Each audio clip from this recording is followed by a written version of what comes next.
Normalement, vous allez voir tous un bandeau apparaître comme quoi, ça tombe bien, une autre personne vient d'arriver en même temps. Voilà.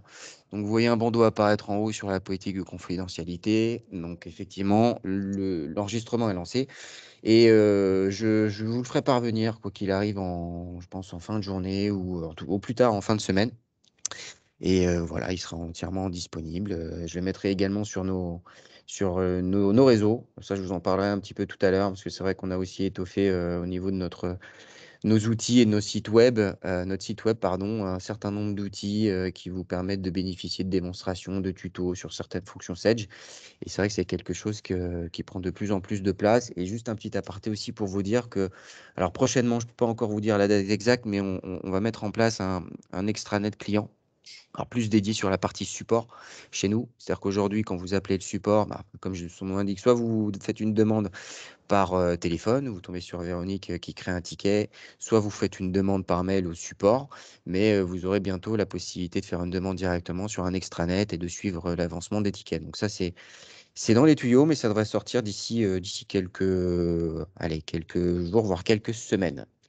Très bien, j'en ai terminé pour ma partie présentation. Je vais passer la main à Tayeb bon, donc pour euh, présentation de l'outil et démonstration. Je reprendrai un peu la main sur la partie tarif et puis après, on enchaînera sur vos questions-réponses.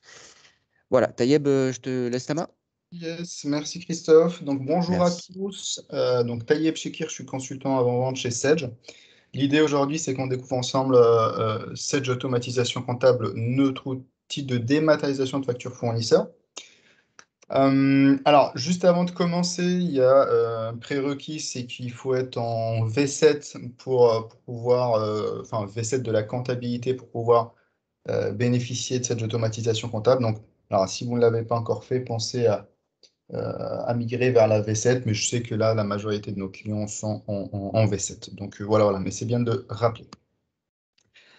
Alors, donc, Sedge Automatisation Comptable est notre solution de démat de factures fournisseurs. Donc, on va parler de leur numérisation jusqu'à leur archivage, en passant bien évidemment par les différents circuits de validation, donc ce qu'on appelle les workflows.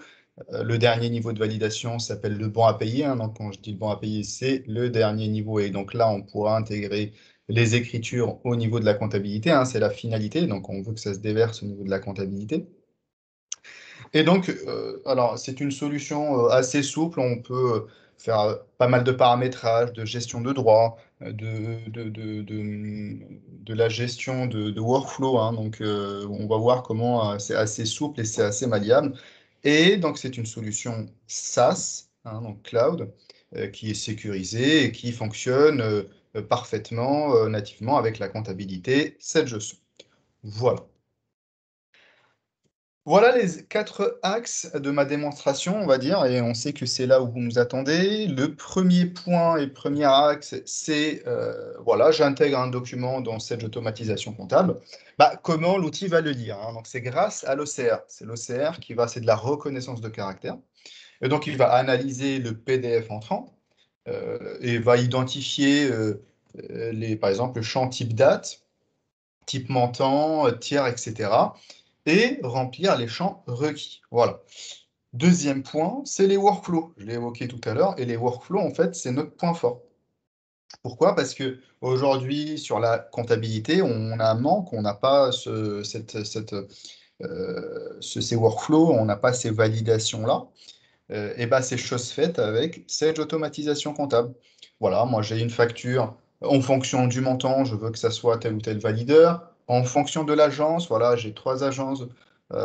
Et puis j'associe un valideur par agence. Et puis voilà, j'envoie au bon valideur pour qu'il me valide la facture avant l'intégration comptable. Je veux gérer le ou et le et, c'est-à-dire que soit cet utilisateur-là ou l'autre pour valider, ou bien les deux, donc un premier niveau et un deuxième niveau. Alors, je dis un premier niveau et un deuxième niveau, mais on peut aller jusqu'à 3, 4, 5, jusqu'à 10 niveaux. Voilà. Donc, on est assez puissant par rapport au workflow.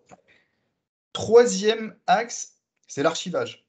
Et l'archivage, en fait, on va parler d'archivage sur Azure et on va être sur 10 ans.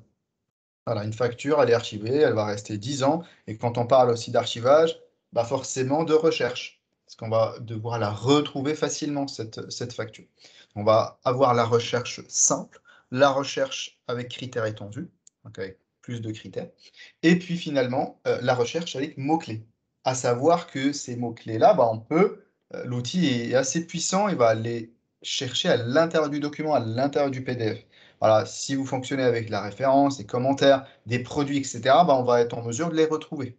Voilà. Pas besoin que ce mot-là soit dans la racine du PDF. Quatrième axe, quatrième point, c'est le lien comptable. Bien sûr, l'idée, c'est que cette facture-là se déverse dans la comptabilité, donc d'où le lien comptable, et que voilà, on va retrouver notre écriture comptable au niveau de la comptabilité. Depuis la comptabilité aussi, on va être en mesure de retrouver le PDF associé, hein, donc la facture associée à l'écriture. Et ça, c'est apprécié, hein, donc des comptables. On sait que voilà, à la fin de mois, dans un mois, 2 mois, j'ai un doute sur un chiffre, un montant, une déclaration de TVA, bah, on revient sur la ligne d'écriture et puis on retrouve le PDF associé. C'est plutôt bien. On apporte maintenant des bénéfices, hein, on vous apporte des bénéfices. On est dans la dématérialisation de factures, donc forcément la réduction des coûts liés à la gestion. On a de l'automatisation, donc l'outil va acquérir des automatismes, on va lui apprendre, il y a une phase d'apprentissage. C'est sûr qu'à la première ou la deuxième facture, bah, l'outil ne va pas tout intégrer parce qu'il y a des algorithmes derrière, il y a de l'intelligence artificielle. Voilà, donc on va lui apprendre. Il y a certains champs qui ne va pas vous les reconnaître, on va lui le guider. Et puis à partir de la deuxième, troisième facture, bah, il saura, il va aller chercher tout seul. Et à ce moment-là, on va gagner du temps au niveau de la saisie, mais pas que, hein, c'est surtout au niveau des processus de validation où on gagne le plus de temps. Parce que c'est les processus de validation, par exemple, le valideur, il n'est pas là aujourd'hui, il est en télétravail, il est en itinérance, il n'a pas validé, on n'a pas un suivi, on ne sait pas pourquoi il n'a pas validé, on n'a pas des commentaires ou quoi. Donc maintenant, avec cette automatisation comptable, donc c'est une plateforme dédiée à cette gestion. Et donc, on pourra relancer les valideurs et on gagne du temps au niveau de ces processus. On a la notion de mobilité, vous l'avez compris, avec le SaaS. Hein, donc, on peut travailler n'importe où, il faut juste une connexion Internet et un navigateur web. Et puis la mobilité aussi, dans un deuxième sens, parce qu'on va avoir une application mobile qui est dédiée au valideur pour valider ou pas d'ailleurs une facture et la mettre en litige. Voilà ce qu'on peut faire avec l'application mobile. J'ai évoqué tout à l'heure donc l'archivage, c'est bon, on a des contrôles de fiabilité, des contrôles métiers au niveau de l'IBAN, des dates, des doublons aussi, hein, donc ça revient souvent, cette notion de doublon. Donc oui, on traite les doublons. On a la notion de traçabilité, on est à l'utilisateur nommé, donc on sait qui a fait quoi.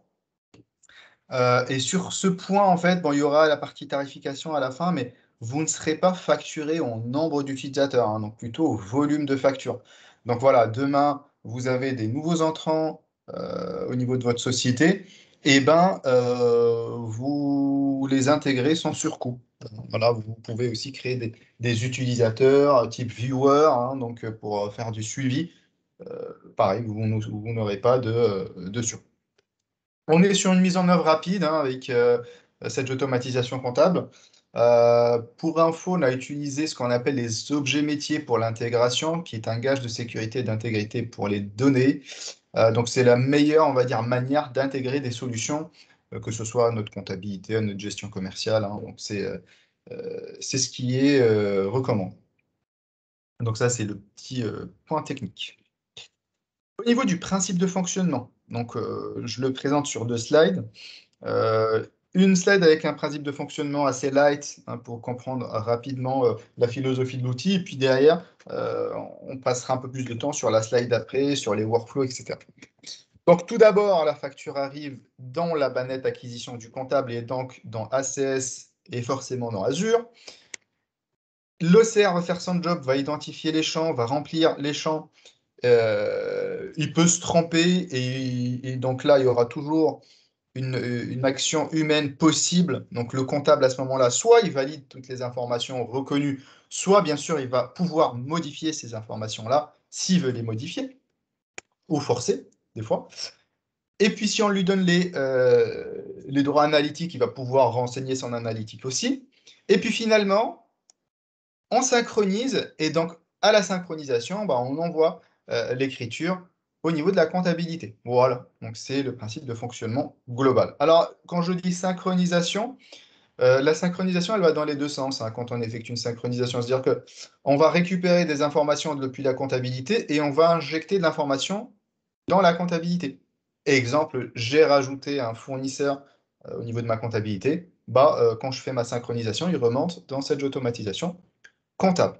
Voilà comment ça fonctionne.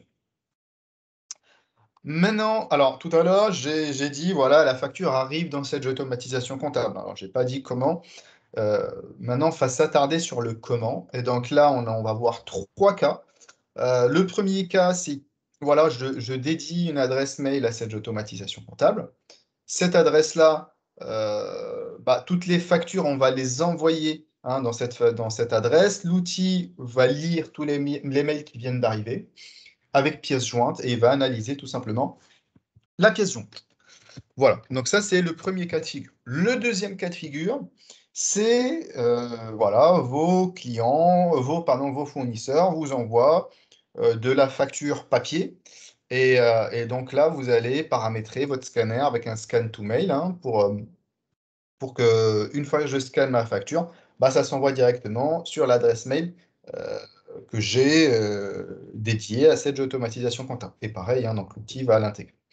Et puis finalement, on peut rajouter des documents depuis son poste de travail, donc manuellement. Hein, donc voilà, on s'est connecté dans un site, on a téléchargé notre facture.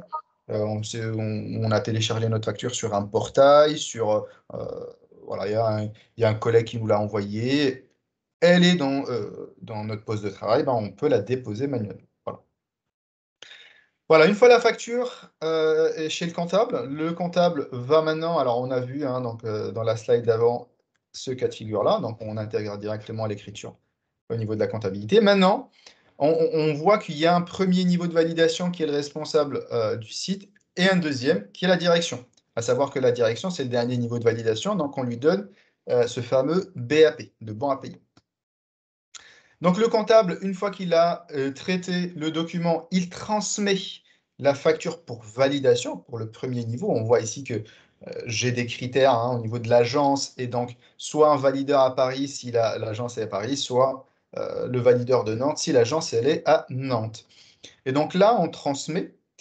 Et puis le responsable du site à ce moment-là, quand il se connectera, il trouvera cette facture hein, dans les documents qu'il doit valider. Alors maintenant, si on s'arrête ici, hein, donc voilà, on s'arrête là aujourd'hui et on effectue une synchronisation avec la comptabilité. Bah, qu'est-ce qui se passe? Hein, donc on est dans un cas où le comptable a traité sa facture, il l'a transmise pour validation et le responsable du site l'a reçue mais ne l'a pas encore validée. Et bah, ce qui se passe, c'est que la facture va s'intégrer au niveau euh, de la comptabilité mais elle s'intégrera avec un certain statut. Ce statut-là, c'est ATT-BAP pour dire en attente du bon à payer. Donc, c'est un statut bloquant. Si vous utilisez d'ailleurs les moyens de paiement, vous n'allez pas pouvoir la régler parce qu'elle n'a pas été traitée à 100%. Voilà. Maintenant, on continue notre workflow. Le responsable du site, lui, il a validé cette facture. Si on lui donne les droits analytiques, il peut modifier l'analytique en cours de route aussi. Et puis finalement, transmettre la facture pour la direction pour la dernière validation. Et donc là, une fois que la direction fasse sa validation, et on fait une deuxième mise à jour, une deuxième synchronisation, et ben on synchronise le mode de règlement. Il passera de ATT-BAP au bon mode de règlement pour qu'on puisse aller la régler. Voilà. Ce qui me semble normal. Mais ce qui est bien ici dans ce point-là, c'est que le comptable, même si la facture n'a pas été validée, il peut la voir sur sa comptabilité. Mais il la voit en attente du bon à payer. Et donc, il peut faire des actions après si ça traîne. Voilà pour le principe de fonctionnement. Maintenant, on va passer à la démonstration.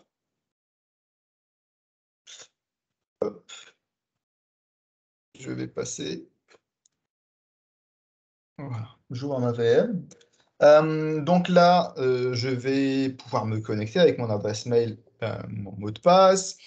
Bien sûr, chaque utilisateur accédera avec son profil. Par exemple, moi, je suis administrateur. Maintenant, je vais pouvoir accéder à tout l'outil. Donc, vous voyez, là, j'ai un tableau de bord qui va m'indiquer certaines choses. Par exemple, là, je dois traiter 9 factures dans 8, plus de 7 jours. Je n'ai pas de facture à valider, hein, donc on ne m'a pas envoyé de facture à valider. J'ai une facture à vérifier, et donc là, c'est litige. Hein, donc voilà, il y a une facture en litige. Et je n'ai pas de questions en attente. Les questions en attente, c'est des questions types qu'on va pouvoir paramétrer pour pouvoir collaborer avec ses collègues. Là, c'est toutes les factures qui viennent d'arriver, hein, je les retrouve dans ma banette comptabilité. Là, si j'avais des factures à valider, toutes les factures qui ont été mises en BAP, là, la facture en litige en question, et puis les documents en traitement, c'est tous les documents que je dois traiter, y compris les documents, hein, donc depuis ici ma banette comptabilité, et tous les autres documents qui ne sont pas encore traités à 100% et qui sont quelque part dans les circuits de validation. Hein. Donc, si je me mets dans les documents de traitement, bah, je peux très bien voir que j'ai une facture ici, par exemple, qui est à l'étape 1, voilà, qui doit être validée par Monsieur Dupont, etc. Ici, le menu administration, en tant qu'administrateur, j'ai accès à tout.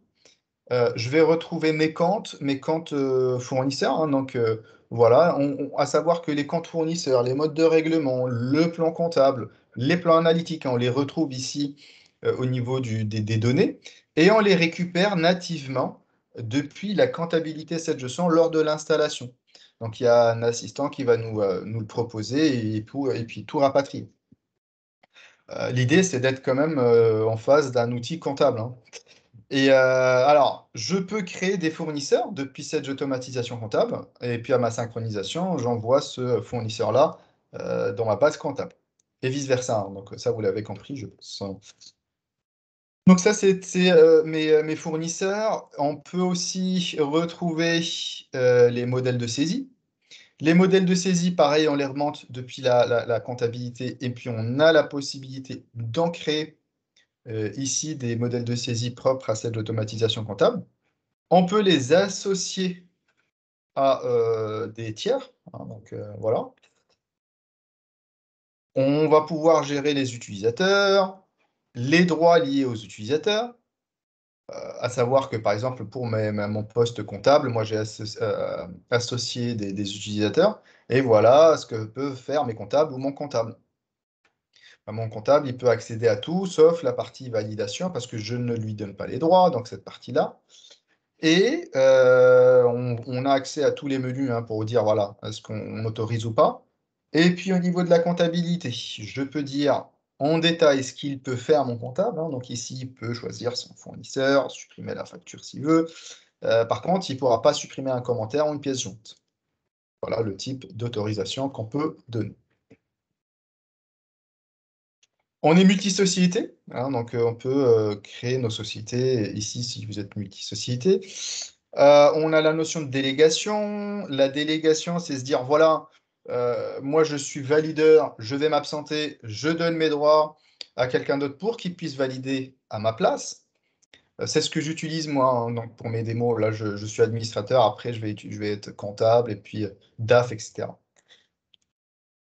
Et puis finalement, alors je vais vous montrer la catégorie de documents, ce qu'on appelle catégorie de documents, c'est les workflows. Hein, donc moi j'en ai trois, je vais utiliser celui-là.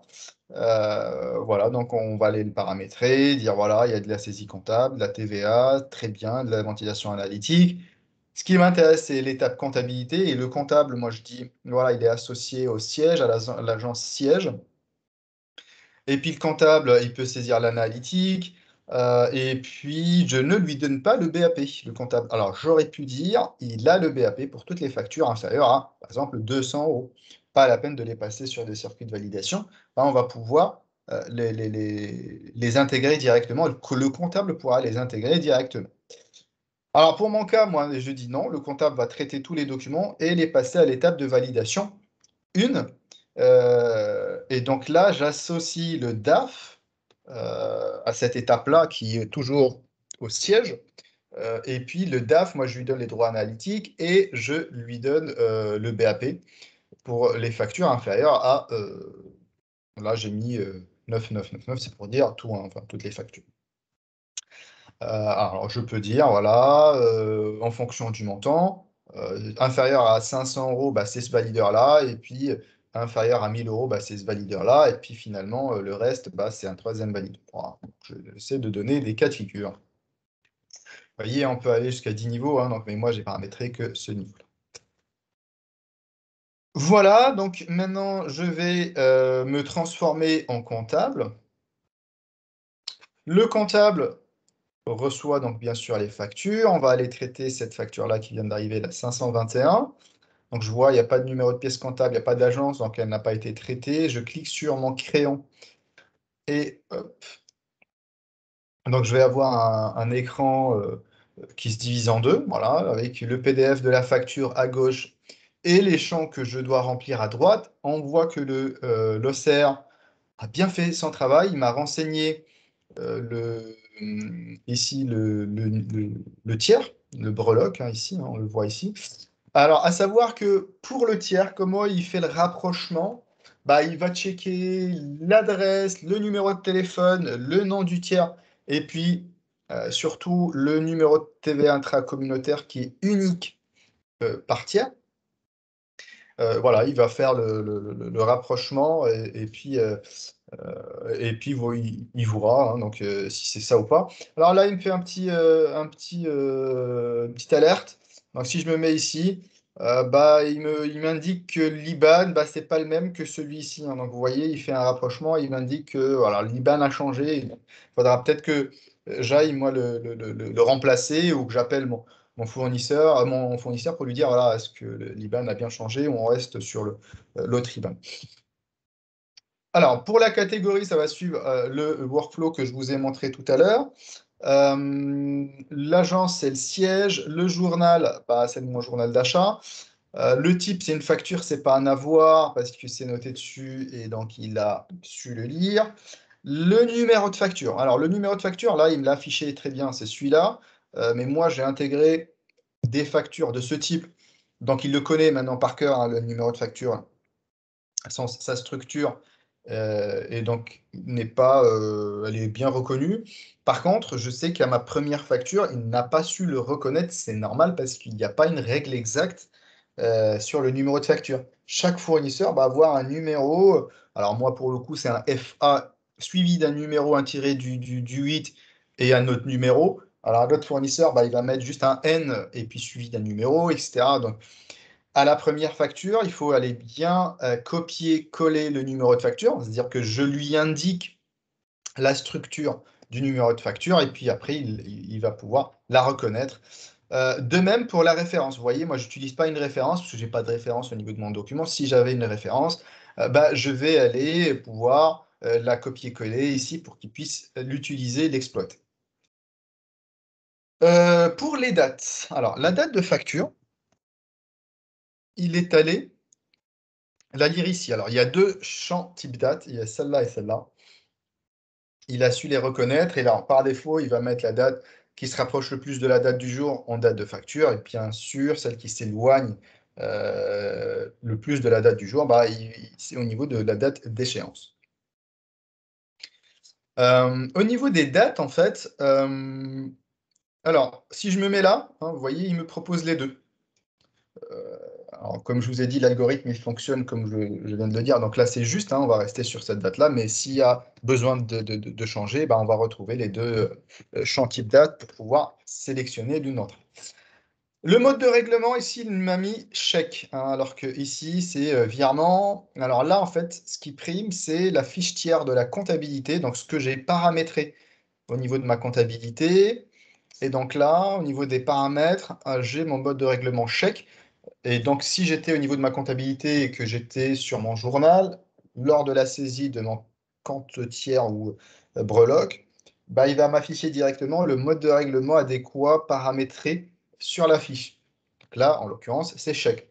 C'est ce qui a été mis aussi dans cette automatisation comptable. On va avoir besoin de cette information-là, donc les 45 jours fin de mois aussi.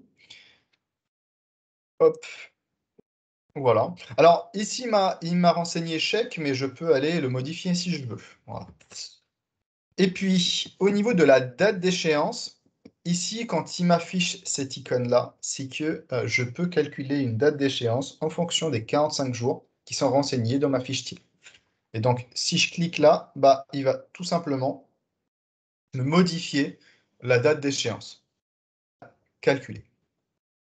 Voilà, on va revenir sur l'ancienne. Sur le libellé, moi, j'ai mis un paramétrage avec le nom du tiers suivi du numéro de facture, hein, mais voilà, vous pouvez paramétrer. Les totaux, donc là, il va lire le champ type montant et donc hors taxe, TTC et puis la TVA associée. Et donc là, il va voir toutes les combinaisons pour pouvoir l'afficher ici. Donc voilà, très bien. Au niveau de l'imputation comptable, il va me proposer automatiquement le dernier schéma comptable que j'ai utilisé avec ce tiers. Et donc c'est plutôt intéressant parce que c'est souvent alors le même schéma, c'est les montants qui vont changer peut-être. Mais voilà, en tout cas, il me le propose, c'est une première proposition. Si c'est pas ça, bah, j'ai la possibilité d'utiliser mes modèles de saisie. À savoir, si j'avais associé un modèle de saisie à mon tiers breloque en deuxième position, il va me proposer ce modèle de saisie-là. Et puis finalement, si c'est rien de ce qu'il m'a proposé n'est bon parce que je veux repartir d'un nouveau schéma comptable, bah, cette fois-ci, c'est très différent. Bah voilà, j'ai la possibilité d'aller le faire. Maintenant, moi, j'ai prévu de la saisie analytique, hein. Donc voilà, je passe sur ma saisie analytique. J'ai mon plan analytique, hein. Donc j'ai activité, mon plan analytique comptable, produits, services, etc. On est multi-ventilation plan analytique, c'est-à-dire qu'on peut ventiler sur un premier plan, puis un deuxième plan. Donc voilà, si on va sur ce plan-là, moi, je vais pouvoir sélectionner euh, ma, ma section analytique. Voilà, si je me mets là, hop, je mets tout dessus. Voilà, et j'enregistre. Maintenant, je peux associer une pièce jointe, hein, un contrat, des documents en plus. Voilà toutes les actions qui s'offrent à moi. Je peux poser une question à un collègue, je redirige vers une autre société si je me suis trompé ou mettre la facture en litige, ou tout simplement transmettre la facture pour validation. En fonction du workflow, bah, rappelez-vous tout à l'heure, c'était le DAF qui devait valider. Et puis là, je laisse un commentaire. Voilà, voir par exemple, produit et valider. Bon, je laisse un commentaire à mon DAF. Et j'envoie cette facture-là pour validation. Maintenant, je vais effectuer une synchronisation pour voir comment ça se traduit au niveau de ma comptabilité. Alors, à savoir que là, le document, on va pouvoir le suivre depuis les documents en traitement. On voit la facture numéro 521, siège, très bien, donc très bien. Donc, elle est en attente de validation par le DAF. Elle est à l'étape de validation 1. On voit qu'il y a une communication. On peut à tout moment, hein, donc d'où dans tout, que ce soit les BAP, les documents de traitement, exporter sous un format Excel ou PDF euh, la vue. Et puis on peut rechercher mon document, hein, donc à travers cette recherche ou recherche avancée avec plus de critères, ou bien tout simplement avec la recherche avec du contenu, hein. Donc rappelez-vous, je vous ai dit que ça va chercher à l'intérieur du document. Maintenant, je vais me transformer en DAF. Et donc le DAF, lui, il a, hop, si je me mets en validation, il a bien reçu cette facture, hein, donc la 521. On la voit ici. Alors, soit il peut tout valider en masse, là, hop, en fonction de ce qui est noté au niveau de l'écran, ou bien aller une par une pour aller les traiter. Voilà. Avant le traitement, hein, je vous ai dit que même si le valideur n'a pas validé, ça s'envoie au niveau de la comptabilité. Et donc là, je vais au niveau de mon journal de saisie du mois de septembre. Et on peut voir que la facture 521, ici, bah, elle a été intégrée. Et donc, elle est intégrée avec ce statut hein, dont je vous ai parlé, le statut bloquant ATT-BAP. Donc, elle est en attente du bon à payer. Et donc, on ne pourra jamais la régler avec les moyens de paiement derrière. Je reviens à mon profil valideur. Je vais cliquer sur ma facture pour la traiter en tant que valideur. Je retrouve le récap de la facture, donc tout ce que le comptable a renseigné, validé, etc.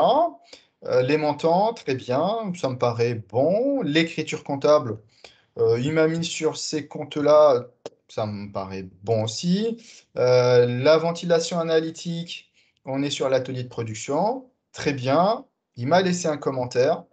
Ok, il m'a dit de voir la quantité. Bon, pour moi, c'est bon aussi.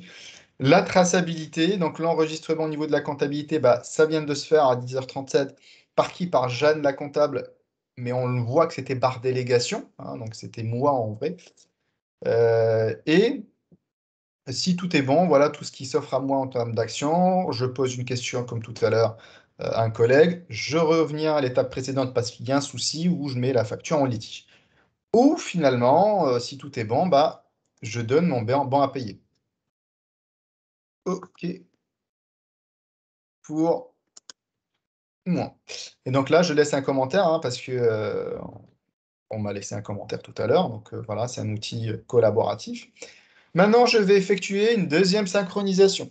Alors moi, je m'amuse à faire des synchronisations comme ça parce que voilà, je fais des démonstrations et je vais vous montrer comment l'outil réagit en fonction de l'étape. À savoir que l'idée, c'est quand même d'automatiser ces choses-là, hein. Vous n'allez pas vous amuser à faire des synchronisations tous les quarts d'heure, mais vous allez, en fonction de votre société, hein, donc voilà, vous sélectionnez la société, vous allez planifier cette tâche-là. Et donc la synchronisation, elle se fera automatiquement. Voilà. Vous allez dire, voilà, tous les jours, à telle heure, bah, on fait une synchronisation. Et on aura toujours, bien sûr, la main pour faire de la synchronisation manuelle. Vous voyez, hein, le document a disparu de la validation. Je reviens à mon profil d'origine ici. Hop. Et puis, je vais me mettre en tant que comptable. Voilà, pour voir comment l'information revient au comptable, hein. Donc voilà. Rappelez-vous, tout à l'heure, elle était dans les documents de traitement. La facture, bah, maintenant, elle est dans les BAP. Et donc là, on la retrouve voilà, dans les BAP. Très, très bien.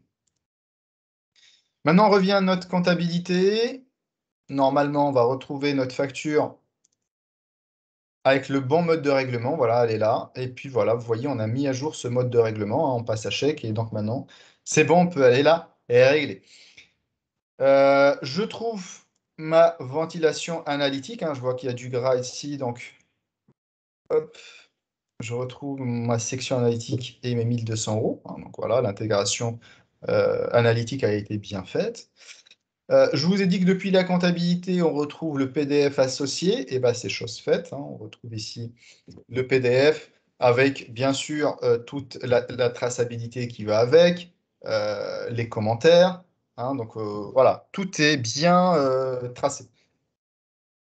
Il y a autre chose, c'est que là, vous voyez ici, il y a un petit tampon qui s'est rajouté sur le document, et donc ça, en fait, moi, je l'ai paramétré, et j'ai dit à chaque fois où je valide un document, bah, il me met ce tampon-là, c'est BAP, telle date, et ça a été validé par cet utilisateur-là, qui est le DAF valideur. Alors, c'est totalement personnalisable aussi, hein, vous pouvez le personnaliser si ça ne vous convient pas, comme ce que je viens de faire. J'ai fini ma présentation. Je vais rebasculer sur ma présentation et donc sur PowerPoint. Alors, il faut voir qu'on a deux propositions, une standard, une premium. La différence entre les deux, c'est qu'au niveau de la premium, on va retrouver la gestion analytique, on sera multi-société, multi-nombre, enfin, plusieurs ou illimité en termes de nombre d'agences, hein. Donc tout à l'heure, il y avait Paris, Nantes. On pourra paramétrer plusieurs, alors que standard, bah, on sera forcément sur une seule agence. Les circuits de validation sont totalement paramétrables et puis disponibles sur Premium, pas sur la standard. Voilà globalement la différence entre les deux.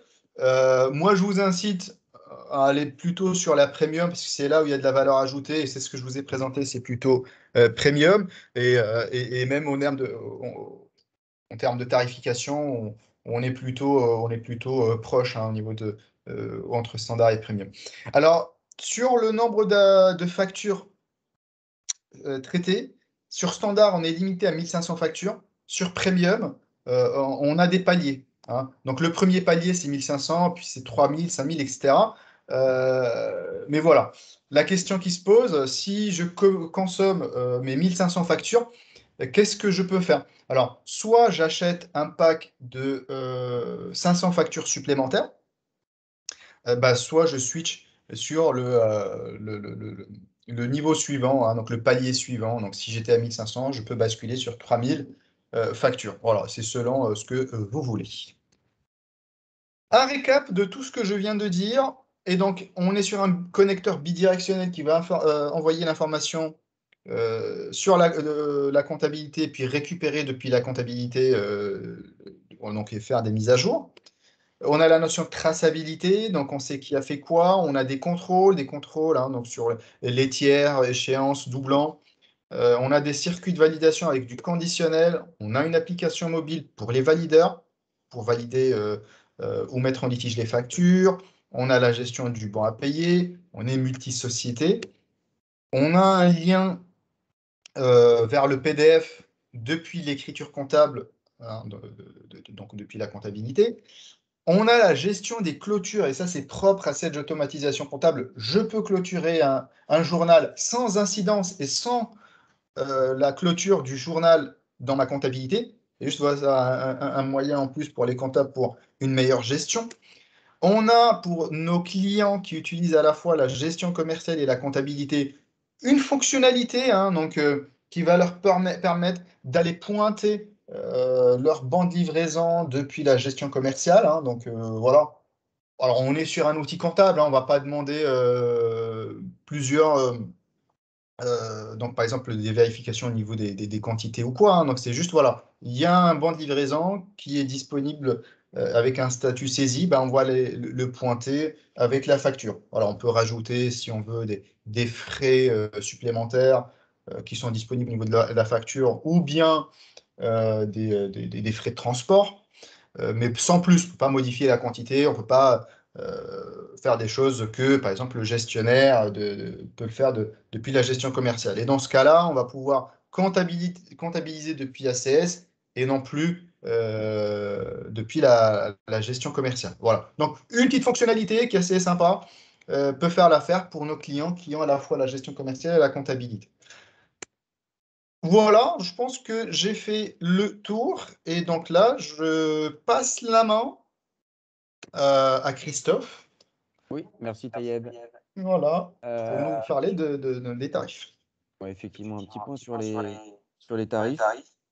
Pour vous dire que aujourd'hui, la solution est proposée sous forme d'abonnement annuel, donc qui inclut le produit plus la maintenance, donc la maintenance qui est assurée par nos équipes. Tout à l'heure, Tayeb a évoqué le fait qu'il y avait deux versions, donc une version standard et une version premium. En fait, vous avez simplement le tarif de la version premium.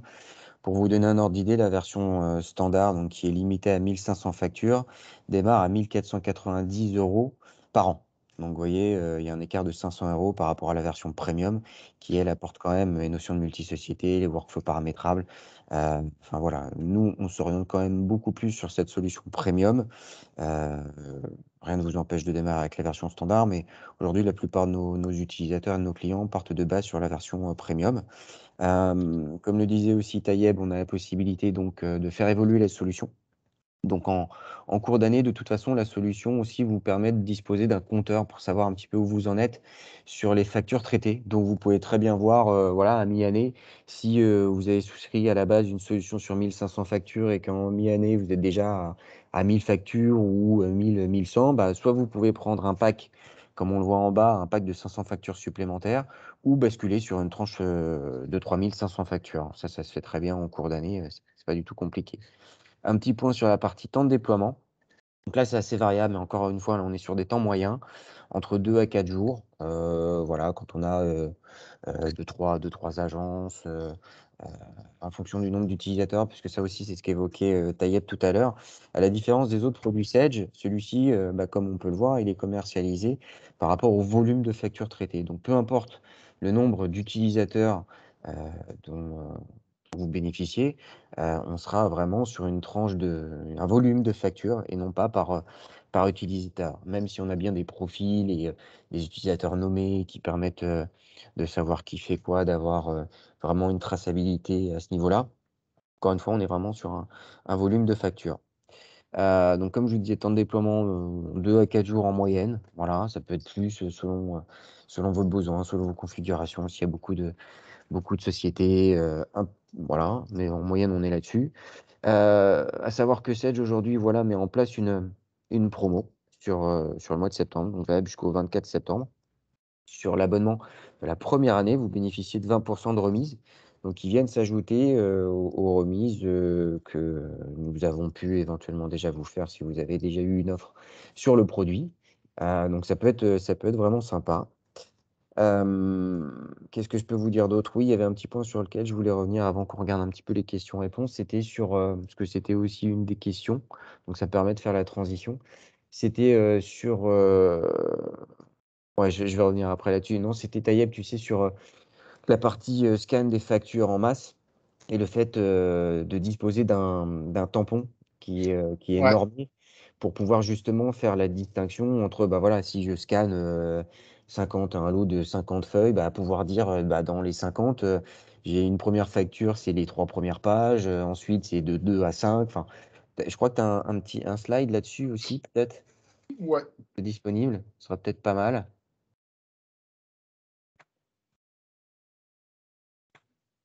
Ouais, voilà.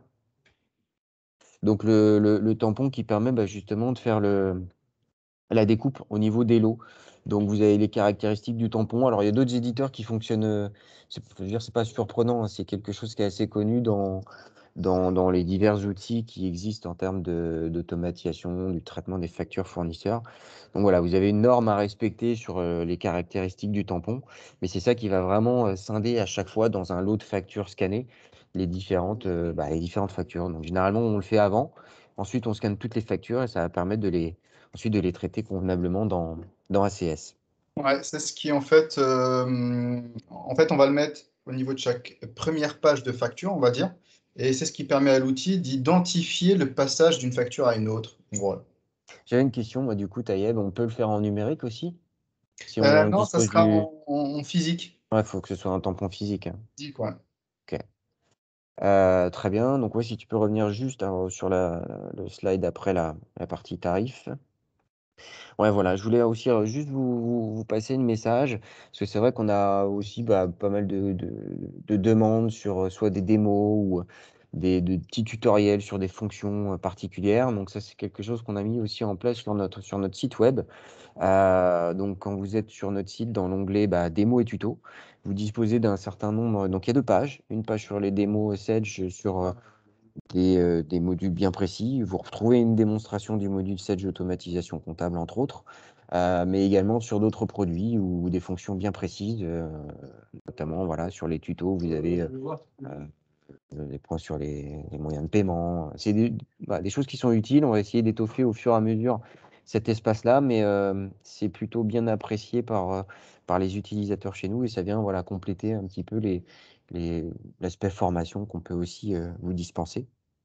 J'en profite aussi, je fais un petit teasing du coup pour les personnes éventuellement intéressées. On organise demain une deuxième session, un deuxième webinaire sur un autre outil 100% SaaS également, en l'occurrence sur la paye. Voilà, c'est vrai que la paye en ce moment, elle évolue pas mal chez nombre d'éditeurs et en l'occurrence chez Sedge qui propose aujourd'hui une solution de paye 100% hébergée avec comme avantage majeur, il y en a bien d'autres, mais un des principaux avantages, c'est d'avoir une solution qui est automatiquement mise à jour en fonction des nouveautés légales et des conventions collectives. L'idée, c'est de pouvoir directement renseigner vos éléments variables de paye. Et ensuite, on va dire, tout va se faire de manière automatique. Donc, si ça vous intéresse, vous pouvez encore vous inscrire demain pour l'événement. Voilà, je vous propose de passer sur la partie questions-réponses. Donc, il y avait déjà une première question qu'on avait vue tout Alors, à l'heure. Christophe, si Ouais, tu partageais la vidéo, il faudra peut-être couper l'enregistrement ou tu es oui, de... bon, je vais arrêter ici, effectivement. Hop, j'arrête.